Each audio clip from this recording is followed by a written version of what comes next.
Tak, tady jsem na druhém kanále. Jestli jste se koukali na můj první kanál, přesouvám se sem.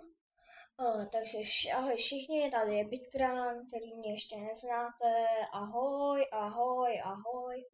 Jo, hovno. Tak, tentokrát jsem si znal dost materiálu, to bude trochu delší. Tak, na tomhle kanálu budu prostě natáčet svoje obvyklé let's play. Ale další kočka. A na těch let's playích prostě se nic nezmění, budu prostě natáčet na tomhle kanálu. Nemám přichystaný materiál, co bych vám vyprávěl, budu dávat různý seriály, možná budu natáčet i vlogy. A nejlepší, co na tom nakonec bude, že už přestanu natáčet jenom furt mine, ale jiný hry, třeba Vovko, nebo TFko, nebo tyhle ty věci. A tohle bude